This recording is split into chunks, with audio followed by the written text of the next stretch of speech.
buenas noches, señoras y señores. Bienvenidos al debate presidencial 2006, el tercero en nuestra historia electoral. Este debate se realiza gracias a la buena disposición de los candidatos en orden alfabético, el señor Alan García Pérez a mi derecha y el señor Ollanta Humala Tazo, quien va a estar a mi izquierda, ha tenido un contratiempo, intuyo, y debe estar llegando. La organización y auspicio ha estado a cargo de la Alianza Estratégica de Universidades Nacionales, conformada por la Universidad Nacional Mayor de San Marcos, la Universidad Nacional de Ingeniería, la Universidad Nacional Agraria La Molina y también por las instituciones el Consejo Departamental de Lima del Colegio de Ingenieros del Perú, por el Consorcio de Investigación Económico-Social CIES y por la Sociedad Nacional de Radio y Televisión. Nuestro agradecimiento a todas estas instituciones y, por supuesto, al Museo Nacional de Arqueología y Antropología del Pueblo Libre que hoy nos acoge. De acuerdo con el compromiso firmado por los representantes del partido político Unión por el Perú y del Partido Aprista Peruano, el objetivo de esta cita es hacer posible que la ciudadanía conozca y reflexione sobre los planteamientos y propuestas de gobierno de los candidatos a la presidencia de la República. Ese y no otro es el objetivo del debate de esta noche.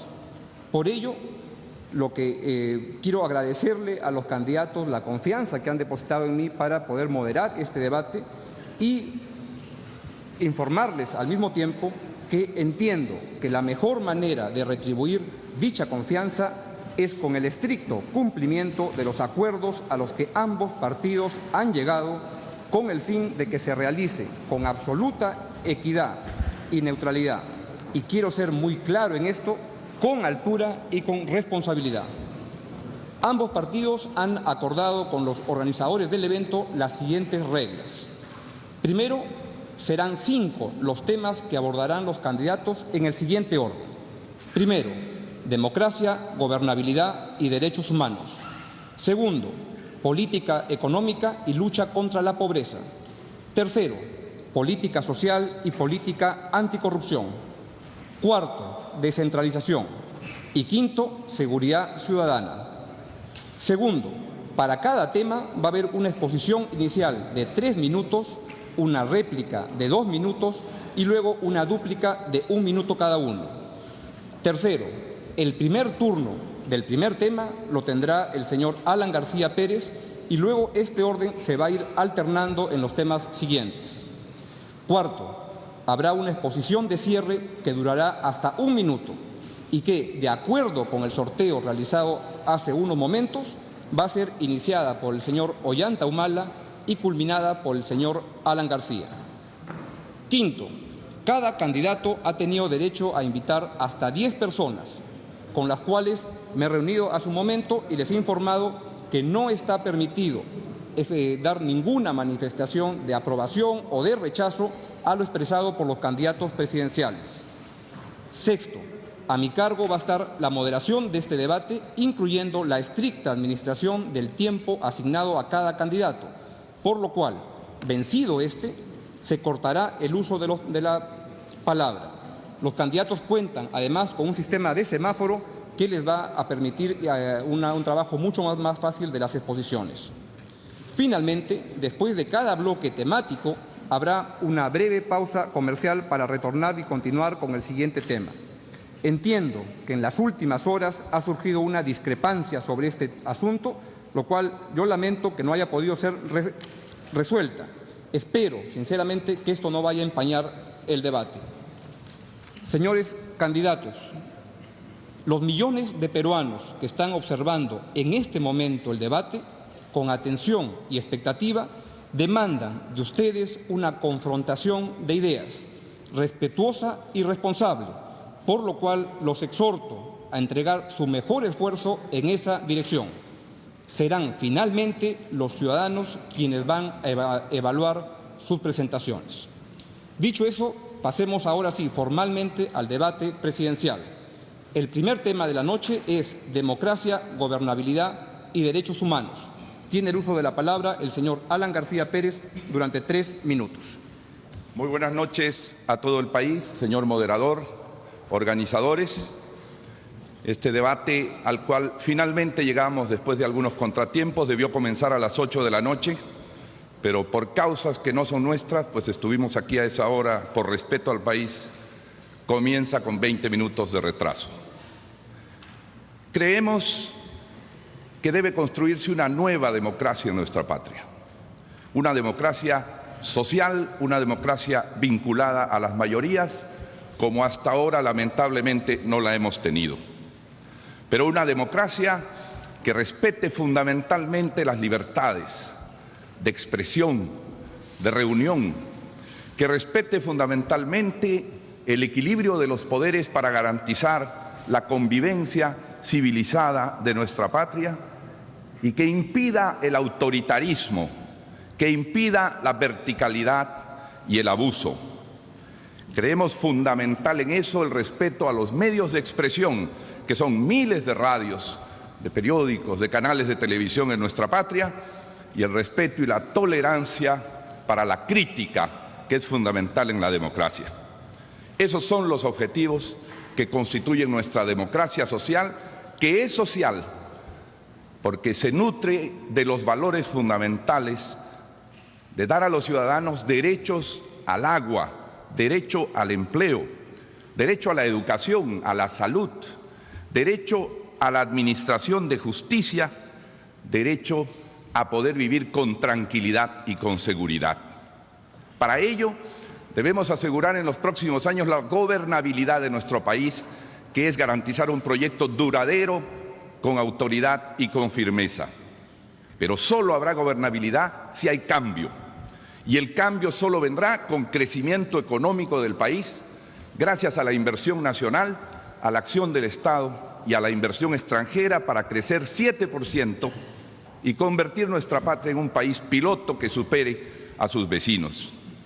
En segundo lugar, el pueblo exige cambio en el sistema político para creer en la gobernabilidad de la patria.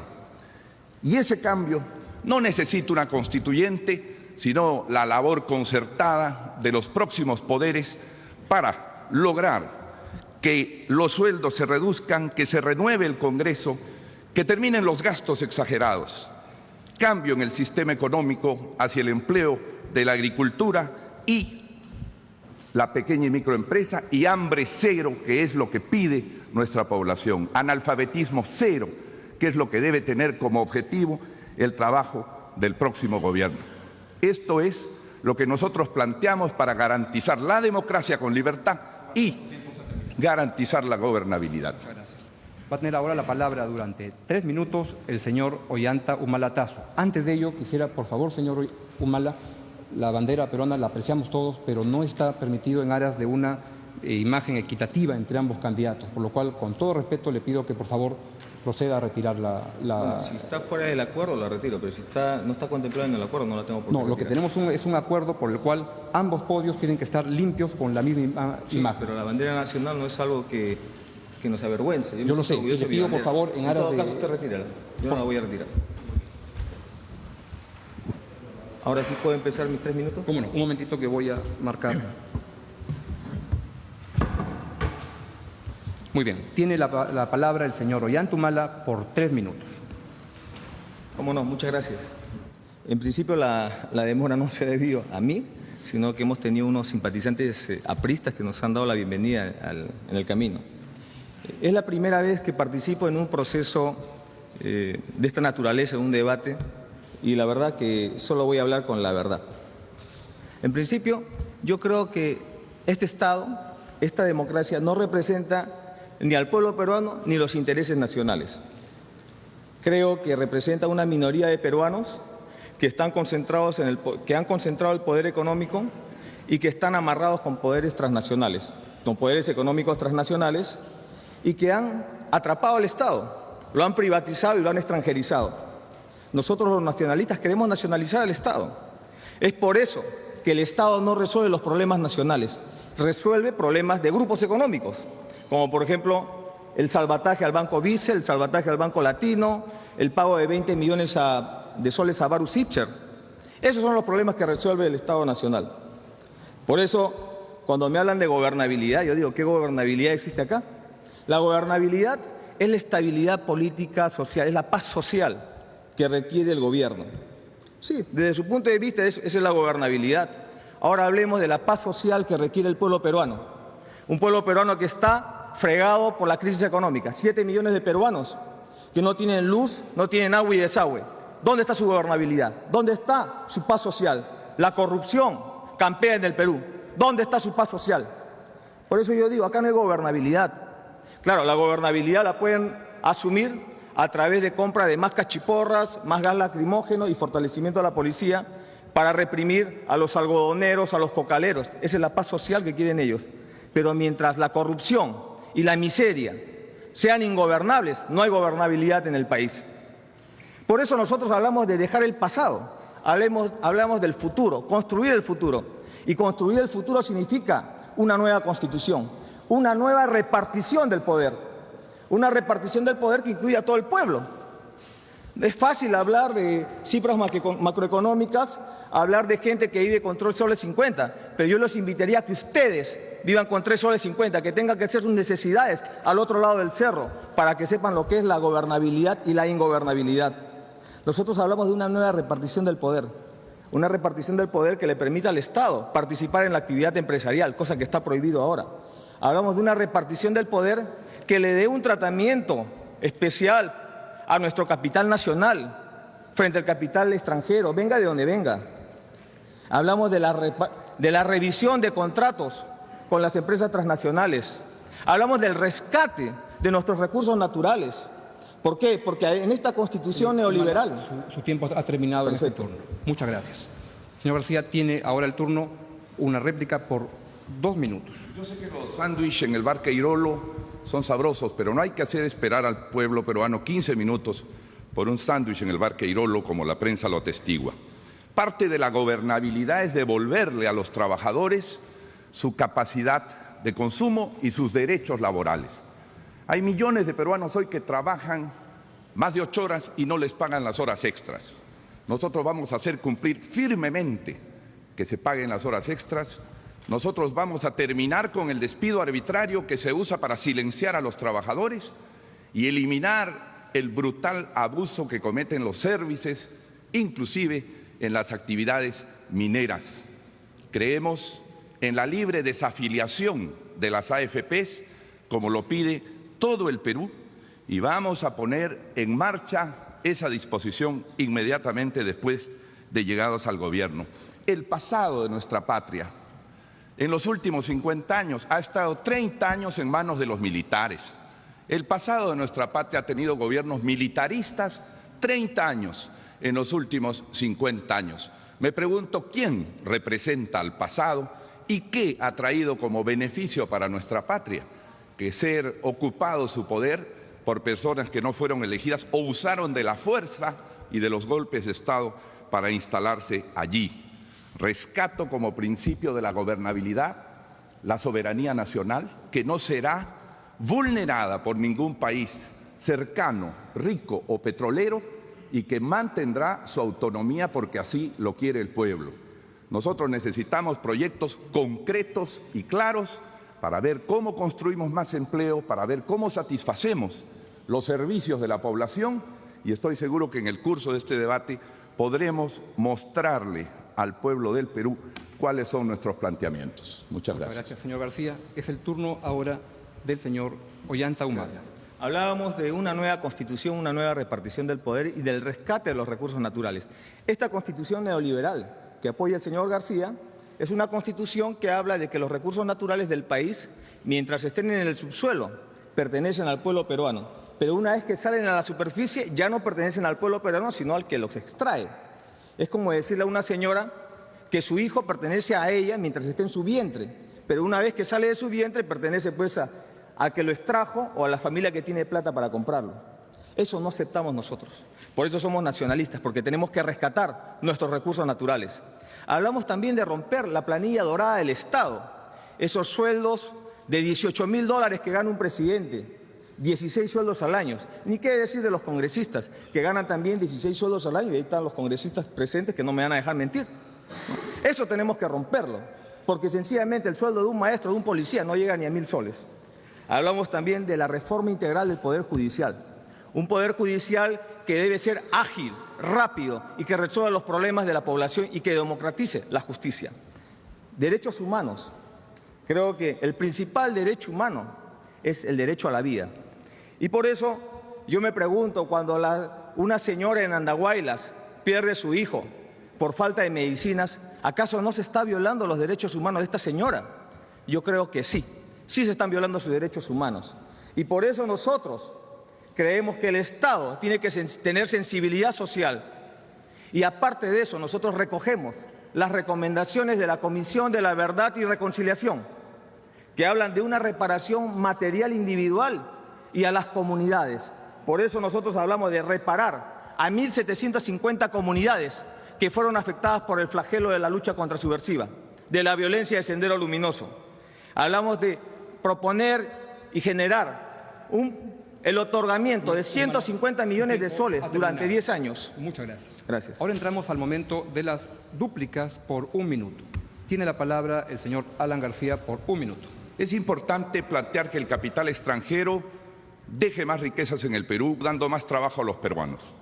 Pero tampoco caigamos en el salto al vacío de propiciar su fuga y terminar dando de ganancia a Chile, que puede atraer esos capitales y hacerse más rápidamente minero y tener un megapuerto. Creo que es fundamental plantear las cosas concretamente. En el sur necesitamos un plan sur para garantizar su gobernabilidad, allí donde el señor Humala ha tenido muchos votos, mediante una zona franca, la interoceánica, mediante el gas de Camisea al Cusco y mediante el uso del Banco Agrario para una política agraria clarísima que desarrolle el país tal como lo está exigiendo la mayoría.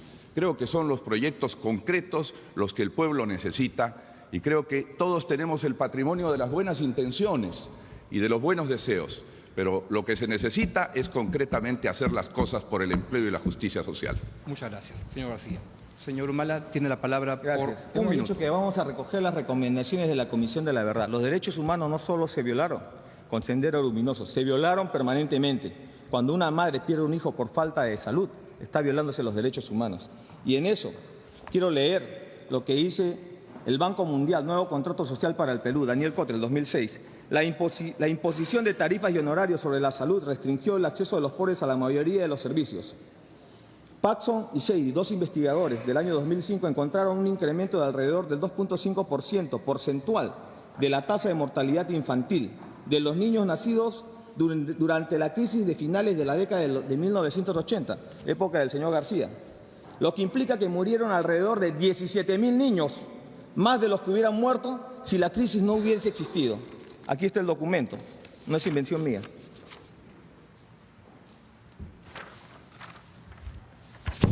Entiendo que ha terminado su... Así es. Bien, muchas gracias, señor Humala. Con esto, pues llegamos al término del primer bloque, democracia, gobernabilidad y derechos humanos, y hacemos una breve pausa y vamos a volver con el segundo bloque, que es el de política económica y lucha contra la pobreza. Permiso, amigos.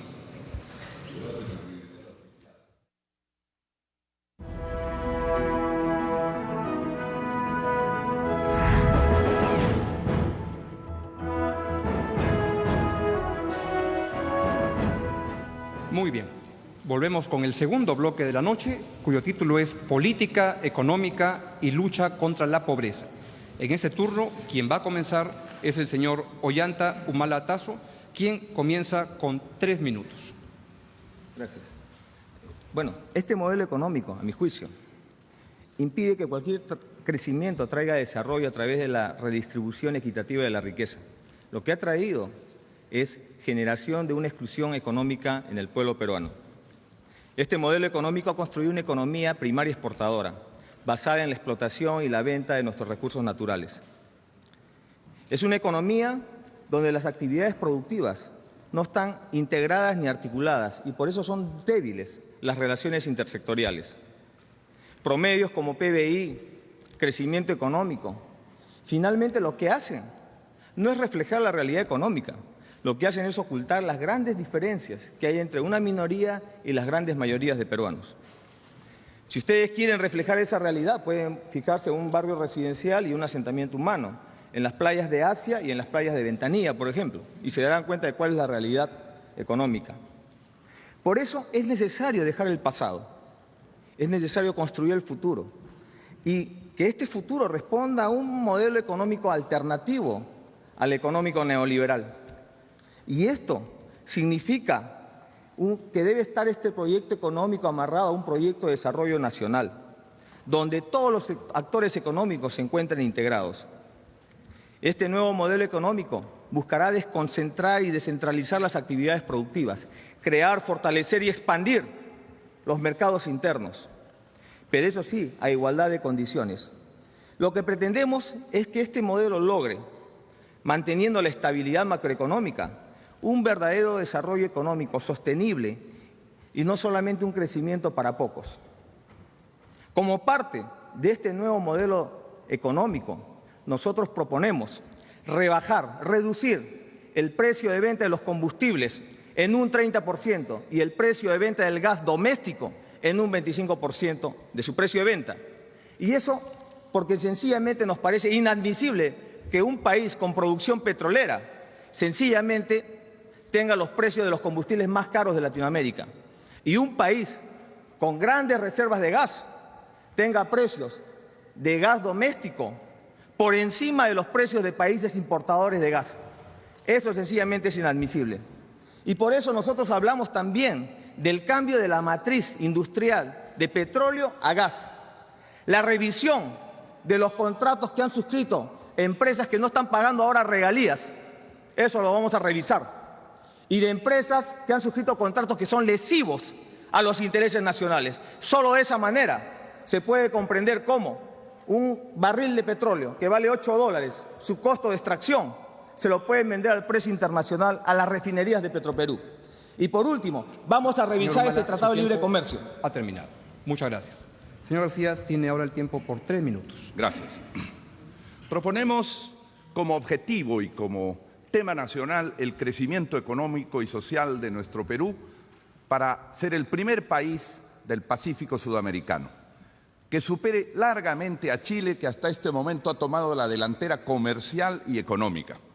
Y eso lo lograremos concretamente con un megapuerto, con la construcción de la interoceánica, con el aprovechamiento extendido del gas y con la agroexportación que debe dar trabajo a muchísimos campesinos. Y todo ello dentro de la estabilidad macroeconómica que proponemos. Pero este crecimiento debe ser diferente al del gobierno de Alejandro Toledo. Debe tener empleo. Y el empleo es fundamentalmente a través de la agricultura. Hemos propuesto el Plan Sierra Exportadora para reconvertir los Andes a vender al extranjero con mayores ganancias y el uso del Banco Agrario, que seguimos sosteniendo es un instrumento fundamental. La pequeña y microempresa es esencial y el Banco de la Nación, como en otros países ocurre, debe entrar a sustentar financiamiento y crédito concreto para ellos. En infraestructura debemos retirar de los municipios y exonerarlos el IGB, porque así tendremos más obras y muchos más empleados en 1.800 municipios del país, e impulsar las pequeñas obras de irrigación a la vez que las importantes. En tercer lugar, las tarifas, que son costos para la población, deben bajar. Estamos de acuerdo que hay que hacer eso con el gas, pero no creemos que pueda llevarse a 10 soles el precio. Yo no caigo en esa exageración, porque entonces Cusco pierde 50 millones de regalías respecto al gas que en este momento está teniendo. Necesitamos renegociar las tarifas a través de los órganos fiscalizadores y controladores de teléfonos, de luz, el SOAT que grava a los transportistas, cientos de miles, y en fin, todo aquello que significa subir los costos de la vida para los peruanos. Luchamos contra la pobreza con el programa Agua para Todos. En términos concretos, llevar agua en los próximos 6 meses a 500.000 limeños, cosa que es posible y absolutamente sensata. El programa de titulación acelerada, devolviendo a COFOPRI las normas administrativas que el gobierno de Fujimori le arrebató, y impulsar nuevamente el programa de hambre cero, así como el acceso universal a la salud. Es posible incorporar 4 millones de peruanos al acceso a la salud de este 25% de peruanos que no tienen ningún tipo de atención sanitaria. Tenemos recursos, hay ahorro interno, pero estoy seguro que necesitamos impulsar la inversión extranjera también dentro del país. Muy bien, muchas gracias, señor García. Ahora entramos al momento de las réplicas por 2 minutos, comenzando con el señor Humala. Adelante. Hablamos de revisar el TLC, pero esto significa resguardando el empleo y el fortalecimiento del sector agroexportador. Y yo creo que en este tema el señor Alan García debería definirse o está a favor o en contra del TLC, porque su posición me parece ambigua en el sentido de ni ganarse enemigos en ningún lado. En cuanto a lucha contra la pobreza, creemos que la mayor parte del gasto social y de los programas sociales se han orientado a lo que es aliviar la pobreza, pero no a superarla. Por eso nosotros pretendemos la superación de la pobreza. Y para esto creamos dos grupos de programas sociales. Los programas sociales que están destinados o orientados a satisfacer las necesidades básicas de las familias pobres y los programas orientados a generar empleo y a mejorar los ingresos de la población más pobre del Perú. Nuestra propuesta es aumentar el presupuesto hasta el 1% del PBI para disminuir la desnutrición crónica de los niños en un 50%. Aumentar la cobertura de agua potable y saneamiento a 1 millón de personas, que son los que viven en centros poblados menores. El gran reto es disminuir en 1 millón el número de personas que viven en la extrema pobreza. Vamos a despolitizar los programas sociales, vamos a erradicar toda forma de clientelismo partidario y vamos a fortalecer a las organizaciones sociales de base en la construcción de sus propios programas sociales locales. Y para eso hemos hablado de la construcción del programa Ciudadano, un programa que va a permitir solucionar las necesidades básicas en nuestros asentamientos humanos de su población. El programa Mujer Empresaria y el de Jóvenes Emprendedores para generar pequeñas y microempresas. Muy bien, muchas gracias, señor Humala. Vamos ahora con el turno del señor Alan García, también por 2 minutos. Adelante. Parte de la política económica y social de lucha contra la pobreza es incorporar 2 actores importantísimos. Las madres organizadas del Perú, que han demostrado a lo largo de los últimos 25 años su capacidad de gestión de los programas sociales que hay que apoyar y cuyos recursos vamos a aumentar sustantivamente en el vaso de leche y el comedor popular.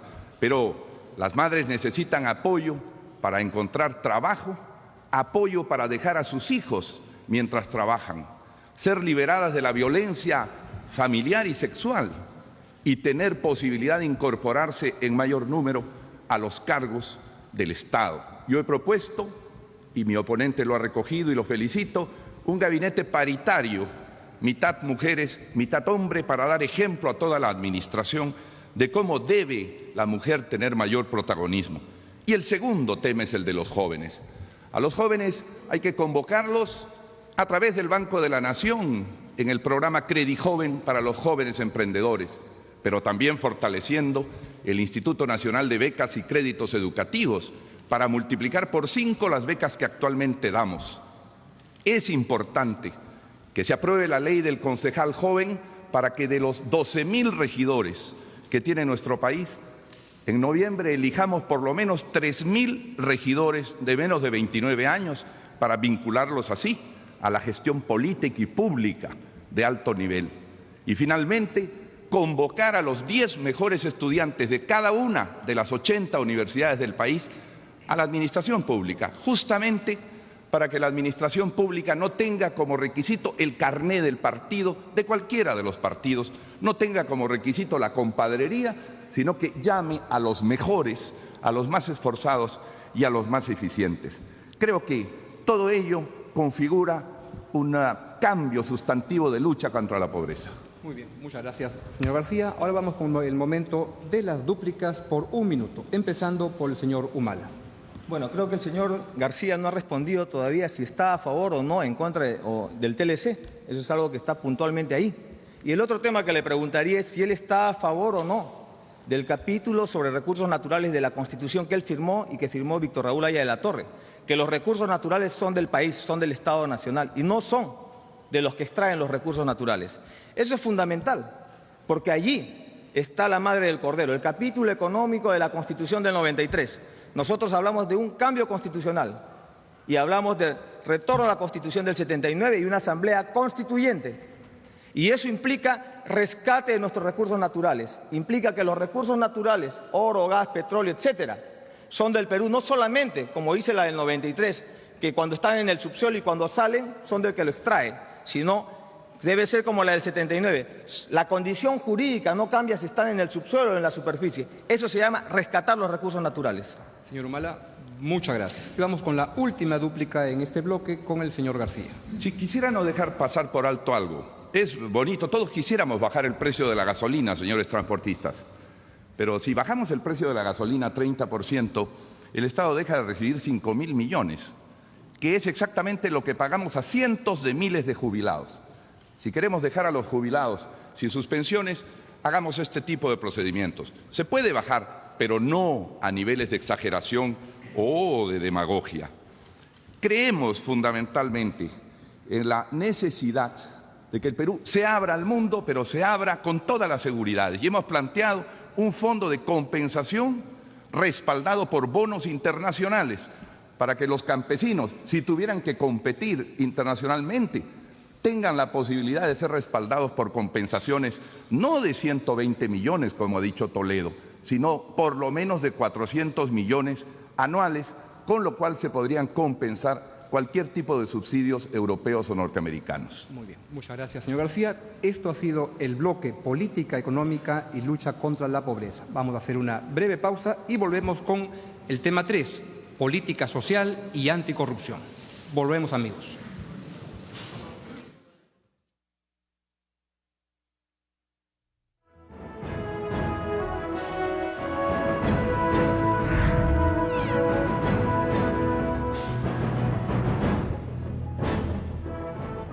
Muy bien, volvemos y ahora vamos a ir con el tema 3 de esta noche, política social y anticorrupción.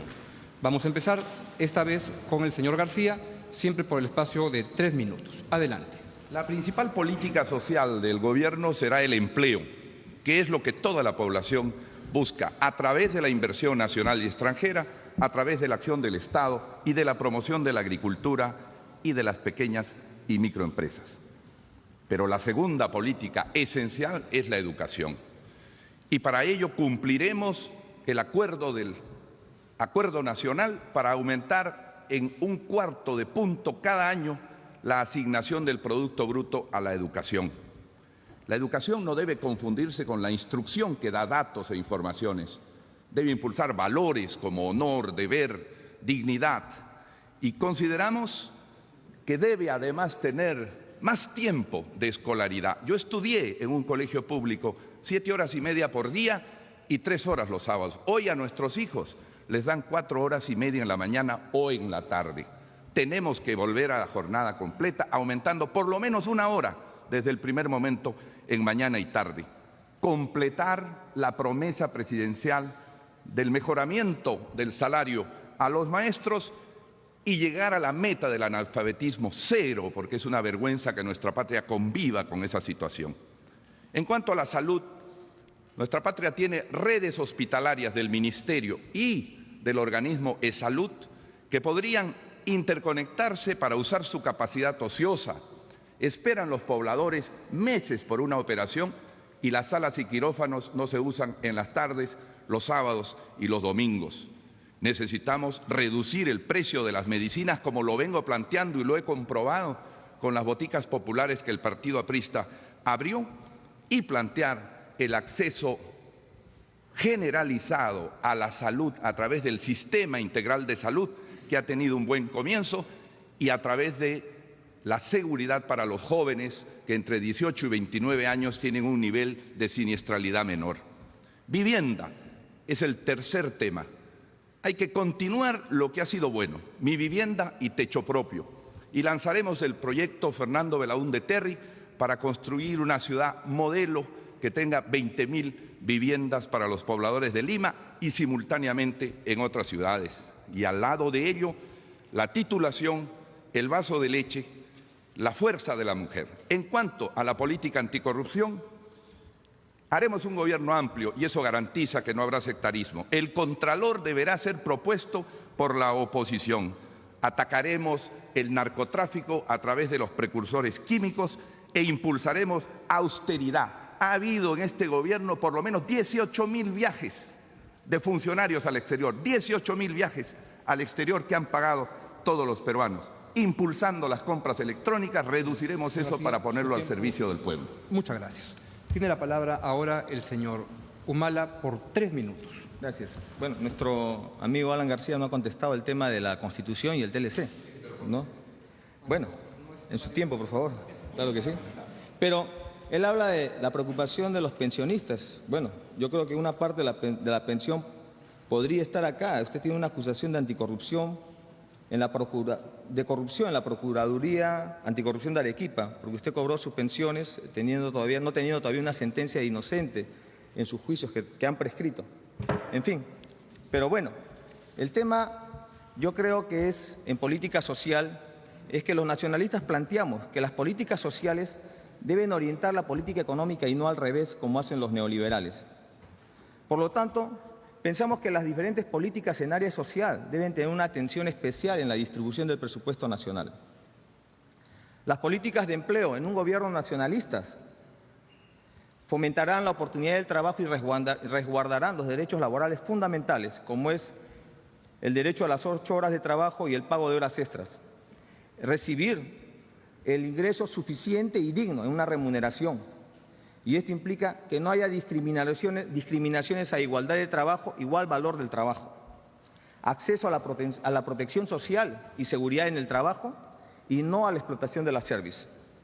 Reorientaremos la inversión pública en infraestructura de proyectos rentables que generen empleo.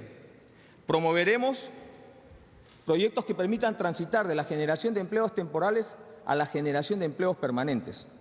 Y apoyaremos a la pequeña y microempresa. Asimismo, revisaremos la política de remuneraciones del Estado para mejorar los niveles de esos sectores que no están ganando bien, como es el sector salud, educación, Fuerzas Armadas y policiales. En educación, creemos que la educación nacional expresa una cultura homogénea cuando el Perú es pluricultural. Yo me acordaba cuando estaba viajando por la Sierra Liberteña, cuando me recibían los amigos apristas, que habían profesoras que se quejaban, decían que sus hijos, los niños, hablaban, no entendían qué decían sus libros, porque hablaban de que Coquito visita o se va a la playa y no conocían el mar. Entonces tiene que haber, ¿no?, una particularidad en el sistema educativo referente a cada región. La educación para los pobres es de mala calidad y acentúa la desigualdad entre los peruanos en vez de unir. Y creo que en algunos casos centros educativos terminan degenerando en guarderías infantiles. Creo que debemos prepararnos para el costo a corto plazo de la crisis educativa que se ha generado en los gobiernos que han pasado en el Perú.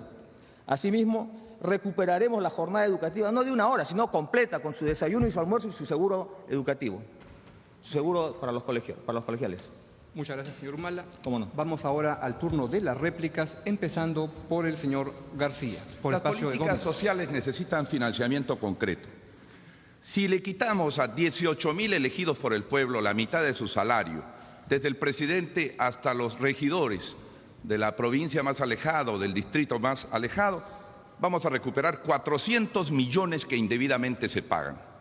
Si disminuimos desde ahora la publicidad exagerada televisiva que hace Palacio de Gobierno, que gasta 250 millones, y la de otros ministerios, podemos ahorrar otros 400 millones.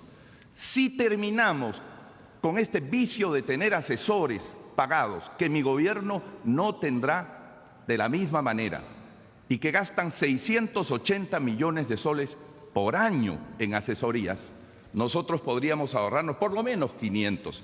Allí hay dinero suficiente para financiar el vaso de leche, los comedores populares, el proceso de titulación, la ayuda a la equidad de género de la mujer.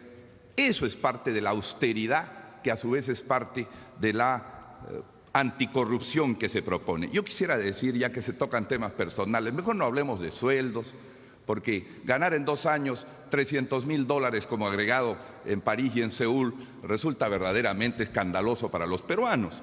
$300.000 son 1.500.000 o 1 millón de soles que se entrega en 2 años, y eso es mucho más que lo que gana un parlamentario. Por consiguiente, creo que de eso no debíamos hablar. Y en cuanto a la Constitución, la firmé para que saliera una dictadura militar, y estoy seguro que esa Constitución del 79, por la que voy a luchar y pelear, para que se restituya, no va a permitir ninguna dictadura ni autoritarismo. Su turno. Gracias. Y por tanto ahora lo que corresponde es el turno del señor Humala por espacio de 2 minutos, empezando ahora. Bueno, estábamos hablando de educación y decimos que vamos a garantizar el saneamiento de agua y desagüe en los centros educativos. Asimismo, vamos a llevar a cabo el programa educativo Analfabetismo Cero y vamos a cumplir con eso, vamos a solucionar el problema de 3 millones de peruanos que son analfabetos. En cuanto a salud, hablamos de una cobertura universal, fortaleciendo el concepto de la solidaridad, donde familias pudientes puedan, con su aporte voluntario, coberturar a familias que no tienen la posibilidad de asegurarse. En cuanto a pensiones, reconoceremos los derechos adquiridos de nuestros pensionistas y defenderemos la libre desafiliación de las AFPs. En política anticorrupción, creemos que la principal institución en el país es la coima y la corrupción. En una democracia como la que tenemos, todo el sistema económico-político están corroídos por la corrupción y los principales corruptos son los que detentan el poder. Jamás se ha perseguido a los grandes corruptos, siempre a los pequeños. Expresidentes que salen de su gobierno con cuantiosas propiedades y permiten que juicios de corrupción en agravio del Estado prescriban. Eso no va a pasar en nuestro gobierno. Vamos a eliminar la prescripción y quisiéramos incluir en este caso gentilmente al señor García para que tenga la oportunidad de limpiar su honor, que está cuestionado por el tema de una prescripción. Promoveremos una gran cruzada nacional anticorrupción que comprenderá la auditoría a todos los gobiernos regionales. Vamos a reactivar este centro de reclusión conocido como el CEPA, que se caracterizará por el trabajo en el cultivo de la tierra y las actividades de colonización de frontera por parte de los presos, y allí irán, en principio, nuestros funcionarios corruptos. Así que no se vayan a sorprender si en el corto plazo pudieran ver expresidentes o altos funcionarios emprendiendo un programa que nosotros le llamamos de selva emprendedora, para construir desarrollo y construir posibilidad, ¿no?, económica en las zonas de la selva. Ha terminado. Muchas gracias, señor Humala. Tiene ahora, vamos a las dúplicas, que es 1 minuto cada una, empezando por el señor García. Parece que el debate y la polémica están cayendo de nivel, señor moderador. Quisiera mencionar el tema siguiente. El fondo del asunto es si nuestro país tiene capacidad de ahorro interno para intentar, solo él, generar más empleo, generar más desarrollo.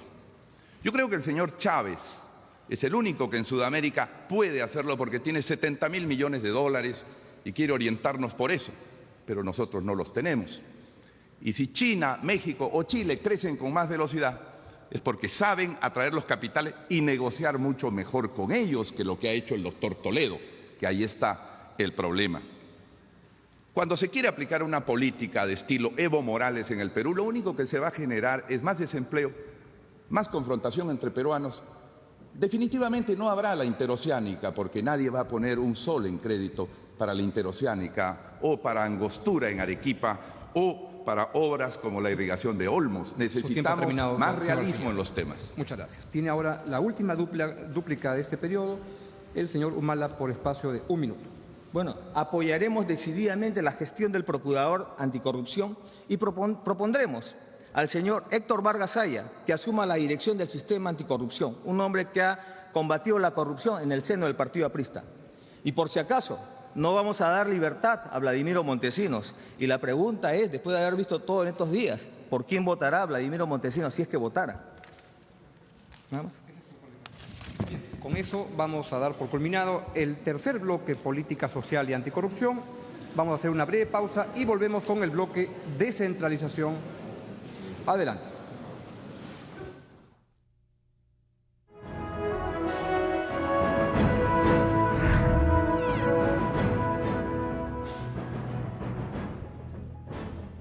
Muy bien, amigos, volvemos ahora con el cuarto bloque de esta noche, que es el tema descentralización. Ahora vamos a empezar por el señor Humala. Tiene la presentación por espacio de 3 minutos. Adelante, señor Humala. Si preguntáramos a un ciudadano de Nambaye, por ejemplo, o de San Ignacio, ¿qué es la regionalización? Él respondería, no sé, pues de repente es un plato típico, ¿no? ¿O para qué sirve? Si me soluciona mi problema de chamba, me soluciona mi problema de mercado, ¿qué es lo que me soluciona? Pero si le respondemos, no te va a solucionar nada de eso, entonces no tiene sentido la regionalización. Yo creo en la descentralización del país a través de las regiones y creo que yo le respondería que sí le vamos a solucionar el tema de chamba, el tema de mercado, el tema de seguridad, educación, etcétera. ¿Por qué? Porque nosotros decimos que tiene que haber una regionalización transversal en el país. Esto es dentro de un horizonte estratégico. Una regionalización que permita democratizar el poder económico y el poder político, las decisiones que lleguen a las regiones, que lleguen a los pobladores. Eso significa que crearemos en un horizonte estratégico gobiernos regionales en los cuales el gobierno regional y el gobierno nacional trabajen de la mano para construir vías de integración multimodal, carreteras, vías férreas, ponerle un aeropuerto con categoría internacional a cada región para que genere turismo, crear un mercado regional, darle un contexto geoeconómico a estas regiones y de esa manera solucionarle a cada una de las personas el problema de chamba, el problema de mercado, el problema de educación, seguridad. Eso creo que es una buena regionalización. Y para eso tenemos que desechar las medidas del pasado, como fue la del señor Toledo, en la cual hizo a cada departamento una región. Nosotros nos hemos reunido con la gente del Callao y les hemos dicho, vamos a defender sus derechos de provincia constitucional, pero queremos darle un rango de región. Además, queremos en este proceso de regionalización darle un carácter público a la televisión estatal. Ojo, señor Bruce, que están acá ponchándonos, ¿no? Esta televisión va a dejar de ser del Estado, va a dejar de ser del partido de gobierno, va a tener un carácter público. Y además de esto, vamos a equilibrar el presupuesto nacional con el presupuesto regional. Ahora está 70% para Lima, 30% para las regiones. Vamos a igualar 50-50. Pero ojo, tal vez esos presidentes regionales, primera vez que vean tanto dinero y les vaya a crecer las uñas. Inmediatamente los investigamos y si son culpables se van también al cepo. Así que mucho cuidado, tenemos que crear sistemas, mecanismos de veeduría, de rendición de cuentas, de fiscalización de la misma población y de los medios de comunicación. Asimismo, queremos incrementar el presupuesto del Fondo Común del 2% al 3% del IGB y eliminar las subprefecturas y prefecturas. Con eso ahorraríamos 50 millones de soles que irían a esas regiones. Muchas gracias, señor Humala. Tiene ahora el turno el señor García, también por espacio de 3 minutos. Adelante. Al terminar su anterior exposición, el señor Humala cometió la imprudencia de preguntarme si yo dejaría libre al señor Montesinos. Yo simplemente voy a decir que es él el que lo dejó libre cuando el día mismo del viaje del carisma protagonizó un extraño y circense semilevantamiento en el sur que ahora aparece claramente desmentido por todos sus actores y hasta por el propio Montesinos. Creo que la descentralización es importantísima y ha sido el objetivo del APRA y agradezco que se use el concepto de regionalización transversal que está en el plan de gobierno del APRA de 1930. Pero hay que decir algo, en el gobierno de Alejandro Toledo no ha habido un verdadero proceso de regionalización ni de descentralización. No se les han dado atribuciones. Solo el 5%, 5 de cada 100 soles de lo que tienen los gobiernos regionales es para hacer inversión. Lo otro es para planillas que les han encargado pagar por parte del gobierno nacional. No ha habido pues un verdadero proceso. Y lamentablemente la dictadura fujimorista interrumpió la descentralización transversal que había comenzado el régimen aprista en 1988. Proponemos descentralización fiscal, que las empresas que extraen y trabajan en una región tributen en esa región. Proponemos el aumento del canon, incorporando al canon otros impuestos que ahora no. Por ejemplo, el impuesto de salarios y planillas a los trabajadores. Proponemos descentralizar el famoso Sistema Nacional de Administración o de Inversión Pública que ha bloqueado en estos años desde el Ministerio de Economía el uso de los recursos. Por eso dicen, las regiones tienen dinero pero no saben usarlo. No es así. Las regiones quieren usarlo y el Ministerio de Economía dice, no lo uses porque yo no califico tu proyecto.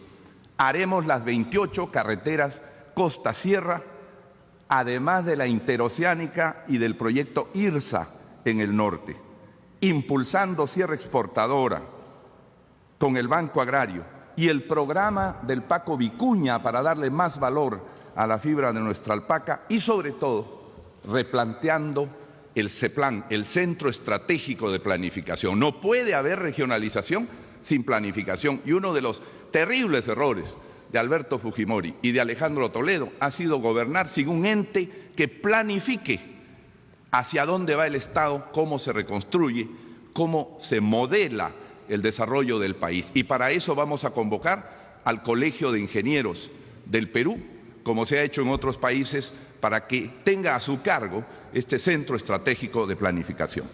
Muy bien. Muchas gracias, señor García. Vamos a pasar ahora al momento de las réplicas, empezando por el señor Humala por espacio de 2 minutos. Adelante. El señor García ha hablado de Montesinos. Yo simplemente haría recordar a Agustín Mantilla, secretario personal del señor Alan García, viceministro del Interior en el periodo de gobierno del señor García, ministro del Interior en el periodo del señor García, secretario personal del señor García, secretario general del APRA. Este señor está pescado en un Vladivideo recibiendo $30.000 de Montesinos.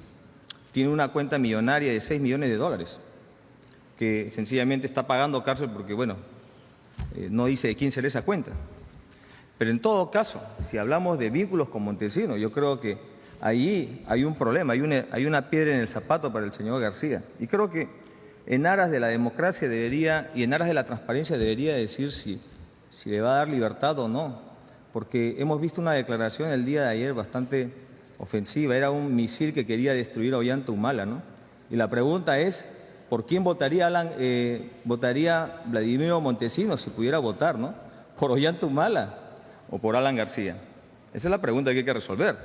Y el tema también pasa porque se ha dicho mucho que Ollanta Humala, montesinista, etcétera, ¿no? O sea, Montesinos se volvió loco, pues, ¿no? Se supone que si Ollanta Humala era montesinista, ahora lo va a echar antes de que llegue a la presidencia, que se suponía le iba a dar la libertad. Yo desde acá les digo al señor Alan García y al pueblo peruano que yo no le voy a dar libertad al señor Montesinos. No sé qué dirá el señor Alan García en todo caso. En un momento vamos a cortar el tiempo y vamos ahora con el momento de las réplicas del señor García por 2 minutos. Adelante. El problema de un gobierno democrático no es que una persona que manda diga yo le doy libertad o no le doy libertad. Eso es militarismo. Es el Poder Judicial y la Corte Suprema quienes tienen que decidir el destino de las personas. Ahí está la esencia, la semilla del autoritarismo al estilo Chávez. Yo le doy, yo no le doy. Eso no es así en un gobierno democrático. Creo que, dejando de lado los problemas del señor Montesinos con el señor Humala, que tampoco hemos querido tocar en este tema, hay que profundizar el proceso de descentralización, no solo el de regionalización. Hay 1.800 municipios y además centros poblados menores que están demostrando gran eficiencia en el gasto con generación de empleo y capacidad. Nuestra propuesta es que se les exonere del IGB para que las obras de asfaltado, pistas y veredas, para que las obras de agua potable puedan utilizar el íntegro del dinero y no tengan que pagar 19% de impuesto general a las ventas. Así vamos a generar empleo en todos los municipios. Debe entregarse a las regiones y a los municipios la integridad de los programas sociales. El PRONA, FONCODES, son programas que tienen que ser gestionados directamente por los municipios. Y más aún, los municipios provinciales, los municipios distritales y los gobiernos regionales tienen que ir entrando ya a la gestión concreta de la educación y de la salud, porque el principio de la descentralización es que el que dirige y el que supervisa tiene que estar al lado de la obra y al lado de los servicios que se prestan. Creo que de esa manera completamos un proceso de descentralización que tiene que duplicar en estos 5 años lo que se les da a los municipios y lo que se entrega a las regiones. Gracias, señor García. Ahora vamos empezamos las dúplicas con el señor Humala por espacio de 1 minuto. Adelante. Bueno, efectivamente, Hemos escuchado al señor García, pero hay que recordar que el presidente puede indultar. Entonces, sería bueno saber si lo va a indultar a Montesinos. En todo caso, nosotros creemos en la regionalización del país. Creemos de que tenemos que dar poderes políticos que tomen decisiones políticas y decisiones económicas al interior del país. Tenemos que descentralizar el país porque el país está concentrado en la capital y en las zonas de la costa. Estamos hablando de una regionalización en la cual vamos a crear un presidente regional elegido democráticamente y no de manera asambleísta como se hizo en el pasado. Un presidente elegido democráticamente que tenga a su administración, que tenga pues los poderes administrativos y políticos y también militares. Por eso hablamos de que las regiones militares también tienen que adaptarse a las regiones políticas administrativas del país. Muchas gracias. Eso es lo que queremos nosotros. Gracias, señor Humala. Vamos ahora con el último turno de este bloque. Por un minuto, el señor García. Quisiera insistir en el tema de fondo porque nos estamos perdiendo en asuntos policial-judiciales. Lo fundamental es que aumentemos la cantidad de recursos que tiene nuestra población, pero impulsando desde el Poder Ejecutivo proyectos concretos que tiendan a ello. Tenemos un programa de electrificación rural que es sustantivo y que podemos aprovechar ahora que la generación eléctrica a través del gas va a permitir bajar el precio. El Perú, a través de la descentralización, debe liberarse de los precios internacionales del petróleo. Producimos solo la mitad. Vamos a la agricultura del etanol y vamos a la energía del gas. Esas son formas concretas de descentralización a la vez que apoyamos institucionalmente a los municipios y a los gobiernos regionales. Gracias, señor García. Esto fue el bloque 4, descentralización.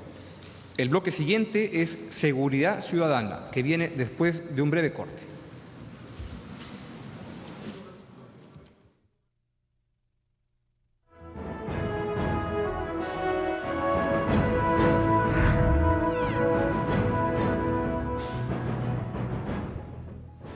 Bien, amigos, estamos de regreso con el bloque 5. Antes de ello, un breve comentario que una de las instituciones que también han participado en la organización de este debate ha sido el Pacto Ético Electoral, y no queríamos dejar de mencionarlo.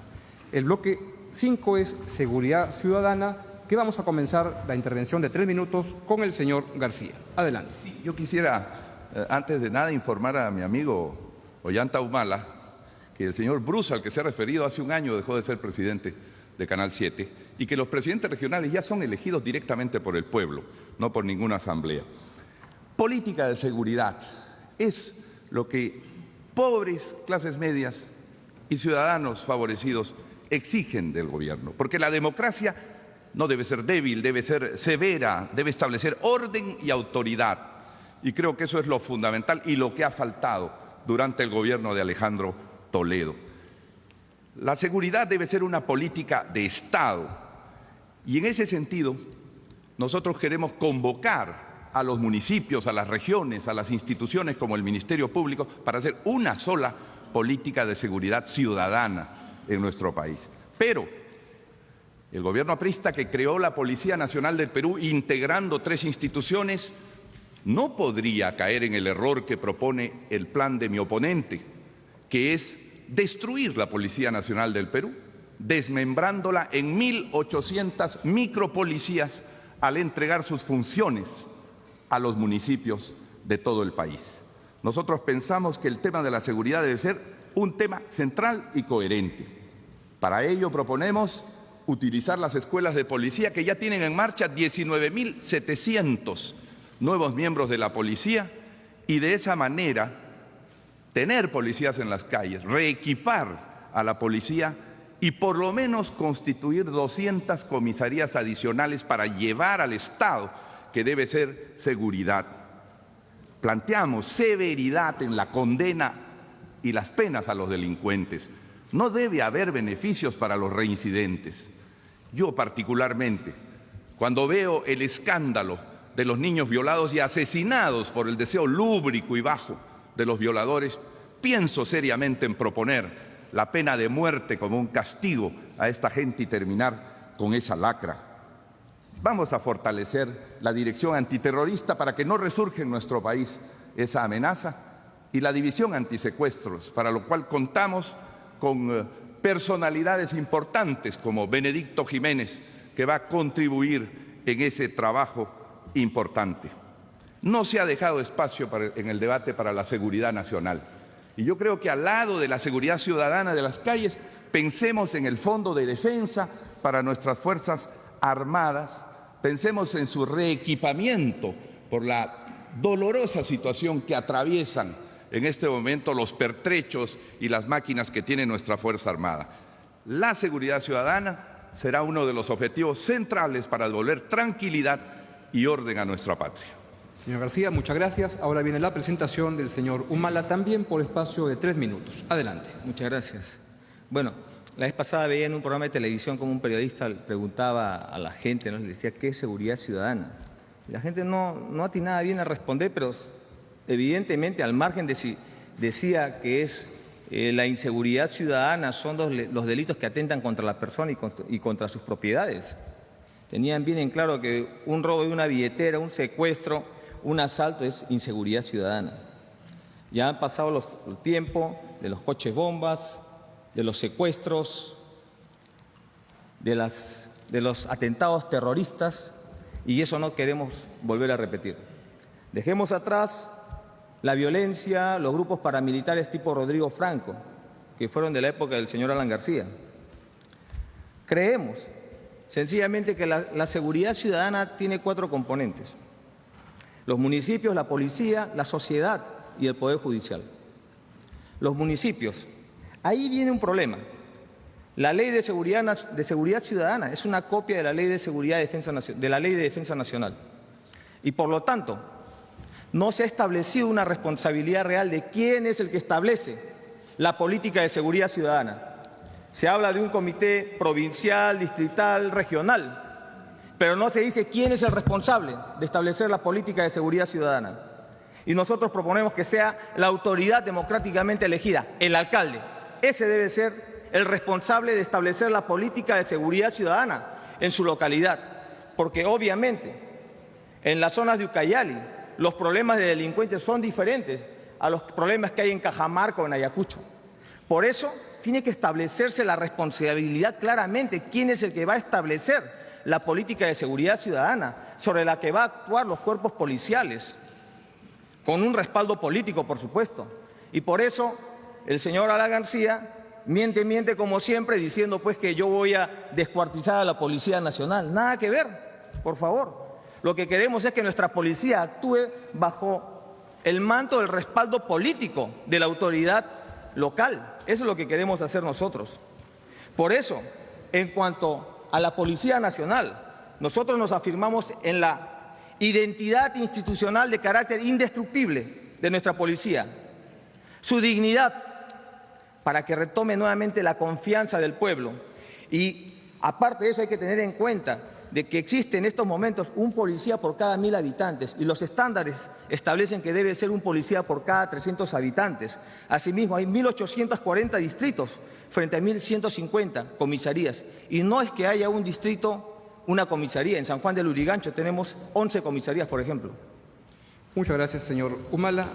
Ahora viene la réplica del señor Alan García por espacio de 2 minutos. Adelante. Cuando terminó el gobierno aprista en 1990, habían 136.000 policías. Hoy día hay 91.000 policías, pero somos 5 millones de peruanos más que hace ese tiempo.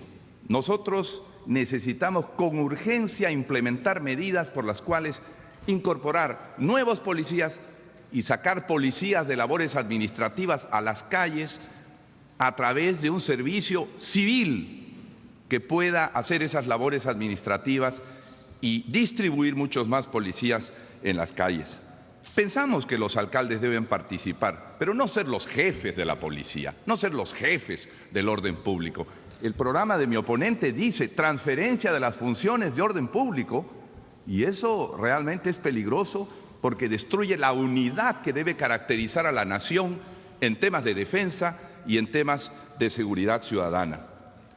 Es verdad que en 1980, 90 se produjeron muchos problemas, pero lo que vamos a impedir también son los nuevos problemas. Defendemos a la policía, no la asesinamos. Defendemos a la policía, no nos levantamos contra el orden legal que ella defiende. De manera que necesitamos y requerimos una Policía Nacional sólida, fuerte, respetada por la población, que no tenga el temor legal de actuar contra la delincuencia, porque hoy día un policía que detiene a un delincuente o repele un asalto es el enjuiciado él. Vamos a defender a nuestra policía para devolverle fuerza y a través de ella devolverle capacidad de autoridad al Estado. Muy bien, muchas gracias, señor García. Vamos ahora con el señor Humala por espacio también de 2 minutos. Adelante. La sociedad también tiene que entrar en el tema de la seguridad ciudadana. Hay instituciones que ya desde hace años están trabajando en el tema de la justicia, en el tema del buen gobierno. Son los comités de autodefensa, son las rondas campesinas que se han fajado en la defensa de la pacificación del país frente al flagelo de Sendero Luminoso. Nosotros creemos que tienen que ser reconocidas y tienen que entrar en el sistema de seguridad ciudadana para poder de alguna manera recuperar personal policial que vaya a trabajar en otros lugares. Tenemos que aliviar la carga de la policía, sobre todo de la policía rural. Necesitamos también el Poder Judicial. En el Poder Judicial hay que acabar con las permanentes reincidencias de delitos y faltas. Tiene que haber drasticidad en el castigo y la sanción a los delitos y debemos buscar de manera imaginativa sanciones a las faltas. Debemos también destrabar al Poder Judicial y agilizarlo. ¿Cuántos detenidos tenemos en las cárceles? ¿Cuántos detenidos tenemos que no tienen sentencia hasta ahora? Tenemos que devolverles el carácter de centros de rehabilitación positivas a la sociedad, a nuestros presos que se encuentran en los penales. El señor Alan García ha hablado sutilmente de asesinato de policías. De eso responderá mi hermano. Pero el señor Alan García debería responder de la venta de Mirage que hizo en su gobierno. Mirage artillados y que solo quedaron Mirage sin artillar en el Perú y que hemos sufrido la consecuencia, los que peleamos en la cordillera del Cóndor, los que peleamos defendiendo el honor nacional. Ojalá eso le explique usted al pueblo de Loreto, que tengo entendido que va a ir prontamente. Gracias, señor Humala. Ahora viene el momento de las dúplicas. 1 minuto, comenzando con el señor García. Hay una frase popular que dice: soy su hermano, pero no sé nada. Aunque haya llamado desde Seúl por teléfono y dejado grabado mi apoyo al asesinato de 4 policías y a la destrucción de bienes públicos en Andahuaylas. Pero es simplemente una acotación que le dejo allí. Creemos que la policía debe ser fortalecida y no desmembrada, como su programa lo señala. Y creemos que tampoco deben existir esas rondas de autodefensa o comités de autodefensa que se están planteando en el programa y que resultan más bien una copia de los célebres comandos o comités de defensa de la revolución que existen, por ejemplo, en La Habana. Ese tipo de organización de la población para fines políticos o pretexto de seguridad no podemos dejarlo pasar. Creemos, en fin, que es fundamental afirmar y garantizar la seguridad ciudadana con los instrumentos democráticos. Última dúplica de este bloque, el señor Humala, por 1 minuto. Yo creo que no debemos confundir la seguridad ciudadana con los fantasmas que tiene el señor García en su cabeza sobre posibles ejes. En seguridad ciudadana, por ejemplo, está el tema del grupo Rodrigo Franco, que en un momento llegó a secuestrar a la hija, creo, ¿no?, de la señora Susana Villarán, en un momento en que su esposo está investigando al grupo Rodrigo Franco y eso quedó ahí. Yo creo que eso es más importante que los fantasmas que tiene el señor García. Nosotros somos nacionalistas y vamos a defender la soberanía nacional. Así no le gusta el APRA, lo vamos a defender. Así no le guste a los grupos económicos importantes que han atrapado nuestro Estado. Nosotros vamos a rescatar nuestros recursos naturales, vamos a rescatar nuestro Estado para que sirva a los intereses nacionales y no a los intereses de grupos económicos en los cuales ya se alineó el señor Alan García. Muy bien, gracias, señor Humala. Esto ha sido el quinto bloque, Seguridad Ciudadana. Debemos hacer una breve pausa y volvemos ahora sí con las palabras de cierre de cada uno de los candidatos. Ya volvemos, amigos.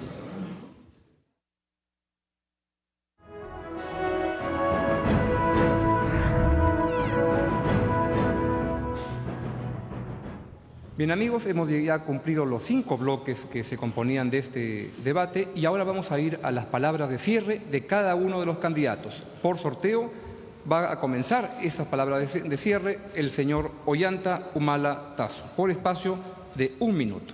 Adelante. Quiero formalizar mi compromiso ante el pueblo peruano.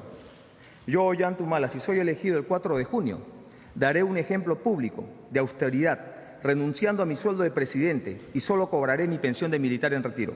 Segundo, abolir la ilegal e ilegítima Constitución de 1993, dando plena vigencia a la Constitución Democrática de 1979, abriendo así el proceso hacia una asamblea constituyente. Luchar sin descanso contra la corrupción, defendiendo el Estado de Derecho y la igualdad real de todos ante la ley. Asumiré las recomendaciones de la Comisión de la Verdad y Reconciliación. Rescataremos los recursos naturales de la nación para ponerlos al servicio del desarrollo económico de nuestro pueblo, para garantizar la satisfacción de nuestras necesidades básicas. Defenderé los intereses nacionales y la integración latinoamericana. Que el miedo no venza la esperanza. Señor Ollanta Humala Tasso. Señor Ollanta Humala, muchas gracias por su intervención final. Ahora vamos con las palabras finales del señor Alan García Pérez. Quiero agradecer a todo el pueblo peruano que nos ha escuchado y también a mi oponente, el señor Ollanta Humala, por participar en este debate. Y decir que el Partido Aprista, con la serenidad y la experiencia que ha adquirido de sus propios errores y aciertos, levanta una bandera que no es ni de odio, ni de confrontación, ni de problema, sino una bandera de unión y una bandera de paz. El Perú tiene una enorme oportunidad que le abre el mundo y se trata de conducir con sentido popular, social, nacional, esa oportunidad, pero hacerlo con tranquilidad. Creo que podemos transitar hacia la justicia social sin odio y sin violencia. Que Dios permita que ello ocurra, que Dios bendiga todos nuestros hogares y nos ilumine cuando comencemos un nuevo capítulo, pero hagámoslo con serenidad, con tranquilidad y por los pobres del Perú. Muchas gracias. Muchas gracias, señor García. Amigos, hemos llegado al final de este debate presidencial 2006. Ustedes han tenido la oportunidad de evaluar las propuestas, enfoques e ideas de ambos candidatos, uno de los cuales será el próximo presidente de la República. El Perú les agradece su participación. Serán los ciudadanos los que decidan. Encantado. Buena suerte. Buenas noches. Señor. Muchas gracias. Gracias. Gracias.